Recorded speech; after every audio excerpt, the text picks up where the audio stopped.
Hello दोस्तों। आज की इस वीडियो में हम लोग करेंगे क्लास 9 के एक्सरसाइज 4.1 के सभी क्वेश्चंस को। और आप देखिएगा कि इस वीडियो की हेल्प से आपके इस एक्सरसाइज में जितने भी बेसिक्स हैं या फिर आपके जितने भी जो डाउट्स होंगे ना, मैं उन सभी को क्लियर करने वाला हूँ। और आपने क्या करना है, आप बस इस वीडियो में आखिर तक जरूर बने रहना। और अगर आप चैनल पर नए हैं तो चैनल को सब्सक्राइब जरूर करें और साथ ही आप बेल आइकन को भी जरूर दबाएं, ताकि इसी तरह के वीडियो के जो अपडेट रहेंगे वो आपको रेगुलर मिलते रहे। तो चलिए वीडियो में आगे बढ़ते हैं। तो क्वेश्चन नंबर 1 में हमारे को गिवन है the cost of a notebook is twice the cost of a pen. यानी कि जो नोटबुक की जो कॉस्ट रहेगी, जो किताब की जो कॉस्ट रहेगी ना, वो ना हमारे पेन की कॉस्ट से 2 गुना ज़्यादा है। 2 गुना ज़्यादा कैसे, मान लेते हैं कि अगर पेन की कॉस्ट 5 रुपये है, ठीक है, ये हमारे पेन की कॉस्ट हो गई है, तो हमारी नोटबुक की कॉस्ट यहाँ पे कितनी, वो बोल रहा है कि 2 गुना ज़्यादा हो जाएगी। अगर पेन की कॉस्ट 5 रुपये तो नोटबुक की कॉस्ट कितनी हो जाएगी, 10 रुपये हो जाएगी। इसी तरह से मान लेते हैं पेन हमारा 2 रुपये का है, ठीक है, तो नोटबुक की कॉस्ट यहाँ पे कितनी होने वाली है, वो 4 रुपये हो जाएगी। समझे। और यही इस क्वेश्चन में गिवन है कि नोटबुक की जो कॉस्ट है वो पेन की कॉस्ट से 2 गुना ज़्यादा है। लेकिन हमारे को तो देखो यहाँ पे पेन की भी कॉस्ट नहीं पता ना, तो नोटबुक की कॉस्ट पता है। तो हम इसको कैसे आगे करेंगे, तो उसके लिए देखो हमारे को क्वेश्चन के अंदर एक हिंट दे रखा है। हिंट क्या है, देखो, take the cost of a notebook to be x and that of a pen to be y. यानी कि जो नोटबुक की जो कॉस्ट होगी ना, उसको हम एज्यूम कर लेंगे एक्स, और जो पेन की कॉस्ट रहेगी उसको हम एज्यूम कर लेंगे वाई। क्लियर है। तो हम क्या करेंगे यहाँ पर, let the cost of notebook is equals to, कितना ले लेंगे हम यहाँ पे, let the cost of notebook is equals to rupees x आ जाएगा यहाँ पे, ठीक है। उसी के हिसाब से देखो हम यहाँ पे क्या करेंगे क्वेश्चन के अकॉर्डिंग, और पेन की कॉस्ट क्या ले लेंगे हम यहाँ पे, वाई ले लेंगे। तो हम यहाँ क्या लिखेंगे, let the cost of a pen is equals to rupees y आ जाएगा यहाँ पे, ठीक है। हमने क्या किया, नोटबुक की कॉस्ट हो गई x रुपीज़ और जो पेन की कॉस्ट है वो आ गई हमारे पास y रुपीज़। लेकिन देखो यहाँ पर अगर आप चाहो, अगर आपका मन है कि मैं नोटबुक की कॉस्ट को y ले लूँ या फिर पेन की कॉस्ट को मैं x ले लूँ, तो आप वैसे भी करके इसको सॉल्व कर सकते हो, उसमें कोई भी दिक्कत नहीं होने वाली है आपको, ठीक है। तो इसकी लीनियर इक्वेशन बनाने के लिए मैं इसको कैसे लिखूंगा, मैं यहाँ पे लिखूंगा x is equals to y करके, ठीक है। यानी कि x जो है वो y के बराबर रख दिया मैंने। लेकिन आपको अगर क्वेश्चन में देखें तो जो नोटबुक की जो कॉस्ट है ना, वो पेन की कॉस्ट से डबल है, यानी कि ट्वाइस है। इसका मतलब क्या निकलता है कि जो एक्स है वो वाई से 2 गुना ज़्यादा है। लेकिन मैंने यहाँ पे क्या बराबर का साइन लगा दिया है। अब ये बराबर तो होगा नहीं ना, क्योंकि ये तो 2 गुना ज़्यादा है, ठीक है। अब इन दोनों को बराबर करने के लिए फिर मैं क्या कर सकता हूँ यहाँ पे, इसके लिए देखो आप ऐसे देखना, ये आपने ये देखा ना, कभी तराजू देखा ना, ऐसे तराजू जो होता है, उसमें क्या होता है कि अगर इस तरफ वजन थोड़ा ज़्यादा है, लेकिन मुझे क्या करना है, जो बीच में कांटा होता है इसको अगर मैं बराबर करना चाहता हूँ, तो यहाँ पर भी उतना वेट डाल दूंगा, जिससे कि क्या हो, दोनों बैलेंस हो जाए। ऐसे ही तो करते हैं। इसी तरह से हम यहाँ पर भी करेंगे। देखो ये क्या है, 2 गुना ज़्यादा है, ये जितना ज़्यादा है ना, और उतना ही ज़्यादा मैं यहाँ पे कर दूंगा, तो क्या होगा, ये दोनों बैलेंस हो जाएंगे, ठीक है। क्योंकि इसका 2 गुना ज़्यादा था तो मैं इसको भी 2 गुना कर दूंगा। तो अगर मैं इसको 2 टाइम्स कर दूंगा तो ये दोनों अब यहाँ पे क्या हो गए, आपस में बैलेंस हो गए हैं, ठीक है। अब इसके बाद देखिए मैं क्या कर सकता हूँ, मैं यहाँ पे लिखूंगा एक्स।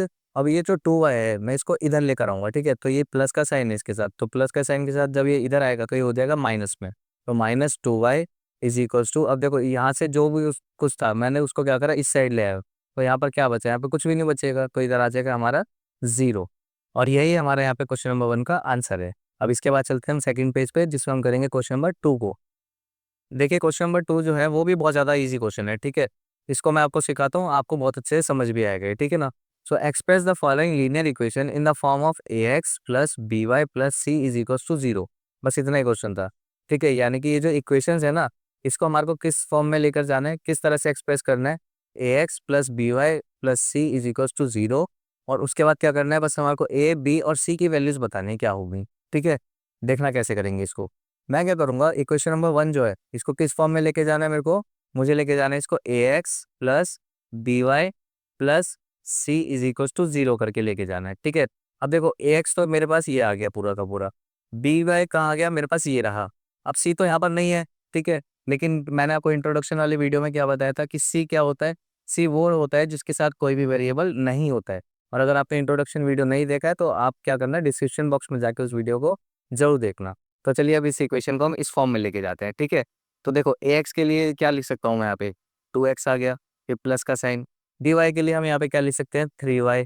फिर देखो सी तो है नहीं यहाँ पे, तो सी यहाँ पर जब है नहीं तो मैं क्या कर सकता हूँ, देखो सी क्या होता है, क्या बताया था, जिसका कोई वेरिएबल नहीं होता। अब वो कहाँ है, वो तो देखो ये रहा ना, इसके साथ तो कोई वेरिएबल नहीं है। लेकिन यहाँ पर आप एक चीज़ देखना, जो 5 के ऊपर बार है, इसको देख के ना आपको कंफ्यूज नहीं होना है, ठीक है। ये किसी यूज़ का नहीं है, ये सिर्फ ऐसे ही दे रखा है वो कन्फ्यूजन के लिए, ठीक है। आपने क्या करना है, इसको बस ऐसे ही लिखे रहने देना।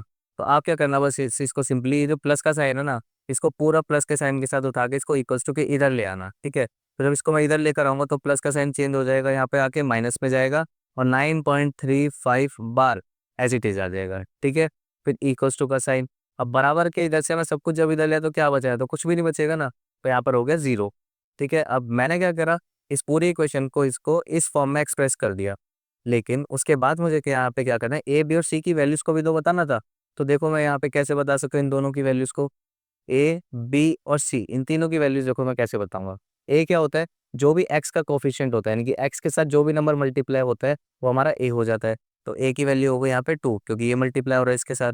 बी क्या होता है, वाई के साथ जो भी नंबर मल्टीप्लाई हो रहा है, यानी कि वाई का जो कोफिशिएंट होता है वही हमारा बी हो जाएगा। तो यहाँ पर बी की वैल्यू आ गई 3 आ गई यहाँ पर, ठीक है।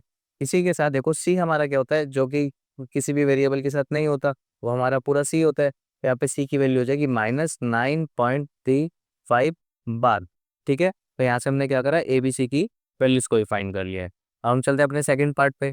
सेकंड पार्ट में भी हमारे को इसको क्या करना है, a x plus b y plus c is equal to 0 की फॉर्म में लेके जाना है, ठीक है। तो देखो ये कैसे है, ये तो मेरा पूरा हो गया ए एक्स, ये मेरा पूरा हो गया बी वाई, और ये मेरा हो गया पूरा सी की फॉर्म में चला गया, ठीक है। अब ये तो ऑलरेडी इसी फॉर्म में है, ठीक है, तो इसको आपको कुछ इस तरह से चेंज करने की जरूरत नहीं है। लेकिन यहाँ पर आपको क्या करना है, ए बी और सी की वैल्यूज तो आपको बतानी पड़ेगी, ठीक है। तो मैं कैसे निकालूंगा यहाँ पे, ए की वैल्यू, बी की वैल्यू और सी की वैल्यूज को देखिएगा यहाँ पे कैसे निकालेंगे, बहुत ज़्यादा ध्यान से देखिएगा भाई यहाँ पे आप, ठीक है। अब देखो एक्स के साथ कोई नंबर नहीं है, ठीक है, यानी कि हम ए के साथ क्या लेते हैं, जो एक्स के साथ कोई मल्टीप्लाई हो रहा होता है। लेकिन देखो यहाँ पे कोई मल्टीप्लाई में नहीं है, यहाँ पे तो क्या होगा, जब कुछ नहीं है तो यहाँ पे 1 होगा, ठीक है। तो हम क्या कह सकते हैं कि एक्स का कोफिशिएंट क्या है, यहाँ पे 1 है। तो इसलिए मैं क्या लिखूंगा, ए की जगह यहाँ पर 1 आ जाएगा आंसर। अब देखते हैं बी की वैल्यू क्या होती है यहाँ पे। तो बी की वैल्यू को देखो मैं क्या लूंगा, ये जो -y/5 है, क्या मैं इसको देखो कुछ ऐसे लिख सकता हूँ, -1/5 मल्टीप्लाई वाई, ऐसे करके लिख सकता हूँ ना मैं इस पूरे को। क्योंकि देखो इसको मैं जब मल्टीप्लाई करूंगा तो क्या आएगा, -y/5 आएगा, तो वही सेम ही चीज़, ठीक है। तो मैं यहाँ पे क्या कह सकता हूँ कि y किसके साथ मल्टीप्लाई हो रहा है, y के साथ मल्टीप्लाई हो रहा है -1/5, और यहाँ से हमारे को b की वैल्यू क्या मिल जाती है, -1/5 आ जाएगी, ठीक है। अब देखो c तो साफ ही दिख रहा है हमारे को यहाँ पे कि c क्या होगा, c की वैल्यू हो जाएगी यहाँ पे -10 आंसर आ जाएगा यहाँ पे। अब चलते हैं हम थर्ड पार्ट पे। इसको भी हमें क्या करना है, a x plus b y plus c is equal to 0 की फॉर्म में लेके जाना है। अगर ये ऑलरेडी उस फॉर्म में है, जैसे कि सेकंड पार्ट में था, तब तो कोई दिक्कत नहीं, इसको वैसे ही रहने देना है। लेकिन अगर नहीं है तो हम उसको चेंज करेंगे, ठीक है। तो चलो इसको चेंज करते हैं, लेकिन एक काम करते हैं, यहाँ पे ना सब कुछ वाइट में है, हम इसको येलो से सॉल्व करेंगे। अब मैं देखो, अब इसको ना इसकी फॉर्म में लेके जाऊंगा, तो देखो कैसे लेके जाना है। मैं क्या करूंगा, -2x, जो कि मेरा ए एक्स की फॉर्म में है पहले से, फिर प्लस का साइन, 3y, ये हमारा किसकी फॉर्म में है, ये बी वाई की फॉर्म में है। लेकिन यहाँ पे देखो सी नहीं है अब हमारे पास। अब सी कौन सा नंबर होता है, जो अकेला नंबर होता है उसका कोई वेरिएबल नहीं होगा, वो कहाँ पे, देखो वो ये रहा। मैं क्या करूँगा, सी के लिए इसको इधर लेकर आ जाऊंगा, तो +6 इधर आके हो जाएगा -6, फिर इक्वल्स टू का साइन, यहाँ पर से सब कुछ जब इधर आ गया तो क्या बचा है, 0 बचा, ठीक है। तो ये जो जिस तरह से मैंने लिखा है ये हमारा इस फॉर्म में चला गया पूरा। अब यहाँ से मैं क्या करूँगा कि ए बी और सी की वैल्यूज को भी निकाल दूंगा। तो ए की वैल्यू यहाँ पे देखो कितनी होगी, एक्स के साथ जो मल्टीप्लाई हो रहा है वो हमारा क्या होता है, ए होता है। तो यहाँ पर क्या मल्टीप्लाई हो रहा है, -2, ठीक है। फिर बी की वैल्यू निकालेंगे, बी क्या होता है, जो वाई के साथ मल्टीप्लाई हो रहा है, यानी कि वाई के साथ यहाँ क्या मल्टीप्लाई में है, 3। अब देखो सी क्या होता है, जो अकेला नंबर होता है वो सी हो जाएगा, ठीक है। तो सी की वैल्यू हो जाएगी यहाँ पे -6 आंसर। अब चलते हैं हम अपने फोर्थ पार्ट पे। फोर्थ पार्ट भी देखिए थोड़ा सा अलग लग रहा है, लेकिन है ये भी बहुत ज़्यादा आसान। इसको भी देखो हम इस फॉर्म में लेकर जाना पड़ेगा हमारे को, तो इसको कैसे लेके जाएंगे, मैं क्या करूँगा, एक्स को पहले यही रखूंगा, ठीक है।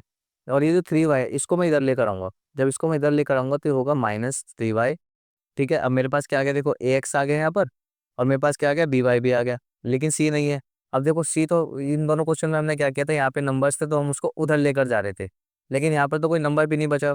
तो सी के लिए मैं क्या करूँगा, अब देखो मुझे सी के लिए क्या करना है, जब सी नहीं है ना, तो मैं सिंपली क्या करूँगा, यहाँ पे प्लस का साइन लगा के यहाँ पे 0 लिख दूंगा अपनी मर्जी से, ठीक है। फिर इक्वल्स टू का साइन, और यहाँ पर आ जाएगा 0। अब ये 0 कौन सा 0 है, क्योंकि यहाँ पे से जब सब चीज़ हमने इधर ले ली तो यहाँ पे तो 0 बचेगा ना, तो ये वो वाला 0 है, ठीक है। आपको यहाँ पे सी की जगह सिर्फ 0 ही रखना है, अगर कुछ नहीं दे रखा तो 0 लेना आप, 1 2 3 कोई और वैल्यू नहीं लेनी है, ठीक है। अब देखो 0 ही क्यों लेना है, क्योंकि अगर हम 0 को लेंगे तो हमारे को यहाँ पे एक वैल्यू तो मिल जाएगी, लेकिन जो 0 है ना उसकी जो वैल्यू रखने पर हमारी इक्वेशन के अंदर कोई चेंज नहीं आएगा, ठीक है। इसलिए हमने क्या करा, यहाँ पे सिर्फ 0 को लिया, कोई और नंबर नहीं लेना है यहाँ पे। अब क्या करेंगे, हम यहाँ पे ए बी और सी की वैल्यूज यहाँ से निकाल लेंगे। तो ए की वैल्यू कितनी होगी, देखो एक्स के साथ क्या मल्टीप्लाई, कुछ नहीं तो यहाँ पे 1 है ना, तो मैं क्या लूंगा यहाँ पे ए की वैल्यू को 1 मान लूंगा। बी कितना होगा यहाँ पर, जो वाई के साथ मल्टीप्लाई में है वही हमारा बी होता है, तो वाई के साथ क्या मल्टीप्लाई में है, -3। ठीक है, और सी की जगह क्या आ जाएगा यहाँ पर, सी की जगह आ जाएगा यहाँ पे 0। तो आगे के पार्ट्स के लिए चलते हैं हम नेक्स्ट पेज पे।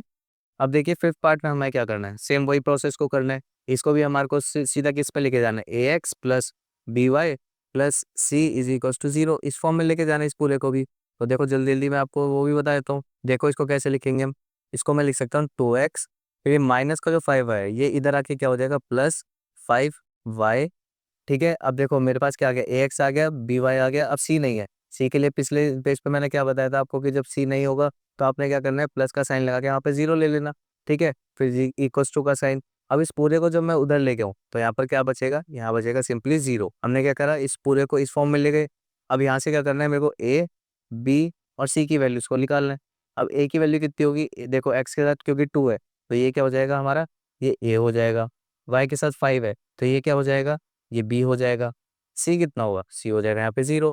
ठीक है, था ना इजी क्वेश्चन। चलते हैं हम अपने नेक्स्ट पार्ट पे। ये वाला क्वेश्चन देखिए, इसको भी आप बहुत ज़्यादा ध्यान से देखिएगा। ठीक है, यहाँ पर थोड़ा सा चेंज है। इसको देखो हम कैसे करेंगे, मैं इसको लिख सकता हूँ 3x। ठीक है, अब ये किस फॉर्म में आ गया मेरा, ये तो आ गया ए एक्स की फॉर्म में। लेकिन ये जो बी वाई होता है ना उसको आप 2 मत ले लेना। ठीक है, क्यों, क्योंकि जो 2 है ना वो तो हमारा सी होगा, क्योंकि इसका कोई वेरिएबल नहीं, इसलिए हम इसको सी मानेंगे। लेकिन जो बी वाई है तो वो कहाँ चला गया, उसको हम कैसे लेंगे। उसको भी देखो हम कैसे लिख सकते हैं, हमें क्या करना है, पे प्लस का साइन लगाएंगे। अब बी वाई को मैं कैसे लिख सकता हूँ, देखो बी नहीं दे रखा है मेरे को तो मैं लिखूंगा बी की जगह 0 और यहाँ पर वाई की जगह वाई आ जाएगा। ठीक है, फिर प्लस का साइन और यहाँ पर 2 एज इट इज ये वाला आ जाएगा, फिर इक्वल्स टू का साइन और ये 0। तो अगर आपको इसको सॉल्व करके दिखाऊँ, ये जो 0y है अगर मैं इसको सॉल्व करता हूँ तो क्या मिलेगा मेरे को, देखो 3x, 0y को जब जब 0 को y से मल्टीप्लाई करेंगे तो 0 हो जाएगा, यानी कि ये पूरी वैल्यू को 0। क्या बचेगा, फिर प्लस का साइन 2 इज इक्वल्स टू 0। मतलब कि मैं आपको ये बताना चाह रहा हूँ कि वैल्यूज हमारे को वो लेनी है कि हमारा काम भी हो जाए और हमारी जो इक्वेशन है ना वो डिस्टर्ब भी ना हो, वो एज इट इज वैसी ही रहे सॉल्व करने के बाद भी। ठीक है, अगर हम 0 लेंगे तो इक्वेशन हमारी वैसी ही रहेगी। कोई नंबर ले लेते तो वो मल्टीप्लाई होता वाई के साथ और यहाँ पे वाई भी आ जाता बेकार में, जो कि क्वेश्चन में था भी नहीं। अब इसके बाद यहाँ पे हम क्या करेंगे, ए बी सी की वैल्यूज को निकाल लेंगे। अब देखो ए क्या लेंगे हम, एक्स के साथ जो मल्टीप्लायर है वो ए हो जाता है, तो यहाँ पे 3 हो गया हमारा ए। बी क्या हो जाएगा यहाँ पर, वाई के साथ जो मल्टीप्लाई में है वो बी हो जाएगा यानी कि 0। सी कितना होगा, देखो जिसका कोई वेरिएबल नहीं है वो सी हो जाएगा, यानी कि सी की वैल्यू हो गई यहाँ पे 2। चलते हैं हम सेवंथ पार्ट पे। इसमें देखो हम क्या करेंगे, यहाँ पे देखो सी है मेरे पास, यानी कि इसका कोई वेरिएबल नहीं है, सी दे रखा है मेरे को। वाई वाली वैल्यू भी है लेकिन इस वाली कौन सी नहीं है, ए एक्स वाली वैल्यू नहीं है। ठीक है, अब यहाँ पे क्या करना, आप वीडियो को 2 मिनट पॉज करके ना कमेंट बॉक्स में इसका आंसर आप खुद लिख के बताना कि यहाँ पे ए एक्स की जगह हम क्या लेंगे। ठीक है, और ईमानदारी से बताना आप। चलिए बता दिया आपने। ठीक है, तो चलो अब इसको सॉल्व करते हैं। यहाँ पे देखो क्या है हमारे पास, y-2 इज इक्वल्स टू 0। इसको भी मुझे सेम इसी फॉर्म में लेके जाना है। यहाँ पर देखो लेकिन ए एक्स तो था नहीं, लेकिन क्या सिखाया मैंने आपको कि जो नहीं है उसको हम 0 मान लेंगे यहाँ पे। ठीक है, तो ए की जगह मैं ले लूंगा 0, फिर उसके एक्स की जगह क्या, तो एक्स ही आएगा यहाँ पे। ठीक है, फिर प्लस का साइन, वाई की जगह क्या आ जाएगा मेरे पास, वाई आ जाएगा और -2 इज इक्वल्स टू 0 हो जाएगा। ठीक है, अब ये पूरा हमारा किस फॉर्म में चला गया, इस फॉर्म में चला गया। यहाँ से क्या करूंगा मैं, ए बी और सी की वैल्यूज को फाइंड कर लूंगा। अब ए की वैल्यू कितनी होगी, यहाँ पे देखो साफ पता चल रहा है 0 हो जाएगा हमारा ए। बी कितना हो जाएगा, जो वाई के साथ मल्टीप्लाई में है वो बी हो जाएगा, यानी कि सर कुछ मल्टीप्लाई नहीं तो क्या होगा यहाँ पे 1 होगा। तो बी की जगह क्या लिख सकते हैं, बी की वैल्यू 1 आ जाएगी। इसी के साथ देखो सी की वैल्यू हम क्या ले सकते हैं, -2 करके ले लेंगे। अब चलते हैं अपने लास्ट पार्ट में। इसको देखो मैं कैसे सॉल्व करूंगा, ये जो 2x है ये प्लस के साइन के साथ है, इधर लेकर आऊंगा तो क्या हो जाएगा -2x। ठीक है, अब देखो ए एक्स की तो वैल्यू आ गई मेरे पास।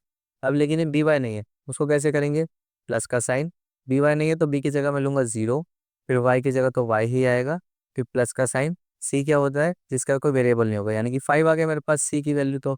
ठीक है, इज इक्वल टू 0। अब मैंने यहाँ पे क्या करना है, ए बी और सी इन तीनों की वैल्यूज को फाइंड कर देना है। ठीक है, तो ए की जगह क्या आ जाएगा, एक्स के साथ जो मल्टीप्लाई में है वो ए, यानी कि -2। बी की जगह क्या आएगा, यानी कि बी की वैल्यू। वाई के साथ जो मल्टीप्लाई में है वो बी, यानी कि 0। ठीक है, इसी तरह से सी क्या होगा, जो कोई वेरिएबल जिसका नहीं है होता है हमारा सी, यानी कि 5 आ जाता है। ठीक है, और इसी के साथ ही एक्सरसाइज हमारे यहाँ पे खत्म होती है। और मैं उम्मीद करता हूँ कि मैं आपको ये एक्सरसाइज बहुत अच्छे से समझा पाया हूँ। और अब मिलते हैं नेक्स्ट वीडियो में, तब तक के लिए take care and keep learning.